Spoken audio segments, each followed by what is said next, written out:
یہ واقعہ ہے خیبر کے قلعے کی فتح، جو بہادری، صبر، ایمان اور اللہ پر کامل یقین کی ایک روشن مثال ہے۔ اصل میں خیبر کیا تھا؟ دوستو، خیبر مدینہ منورہ سے کچھ فاصلے پر ایک مضبوط علاقہ تھا۔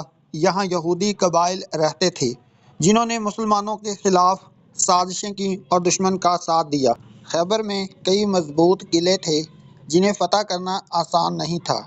سن 7 ہجری میں نبی اکرم صلی اللہ علیہ وآلہ وسلم تقریباً 1600 صحابہ کے ساتھ خیبر کی طرف روانہ ہوئے۔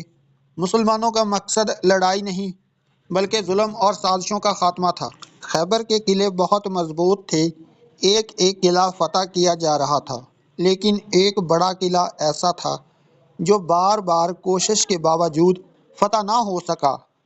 ایک دن آپ صلی اللہ علیہ وآلہ وسلم نے فرمایا، کل میں یہ جھنڈا اس شخص کو دوں گا جو اللہ اور اس کے رسول سے محبت کرتا ہے، اور اللہ اور اس کا رسول اس سے محبت کرتے ہیں، اللہ اس کے ہاتھ پر فتح دے گا۔ یہ سن کر تمام صحابہ منتظر ہو گئے۔ اگلے دن آپ صلی اللہ علیہ وآلہ وسلم نے حضرت علی کو بلایا، حالانکہ ان کی آنکھوں میں تکلیف تھی۔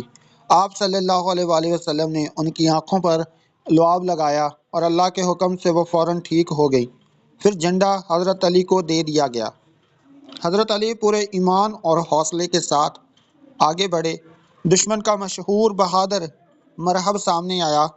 اللہ کی مدد سے حضرت علی نے اسے شکست دی اور قلعے کا دروازہ ٹوٹ گیا۔ کہا جاتا ہے کہ حضرت علی نے قلعے کا دروازہ ڈھال کے طور پر استعمال کیا، جو ان کی غیر معمولی طاقت اور ایمان کی دلیل ہے۔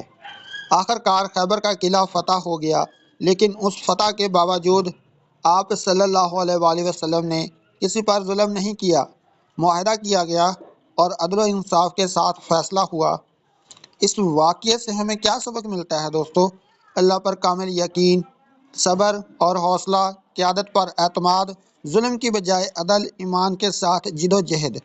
ناظرین، فتح خیبر ہمیں یہ سکھاتی ہے کہ کامیابی طاقت سے نہیں بلکہ ایمان اور اللہ کی مدد سے ملتی ہے۔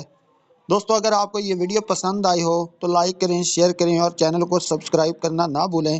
جزاک اللہ۔ تھینک یو دوستو۔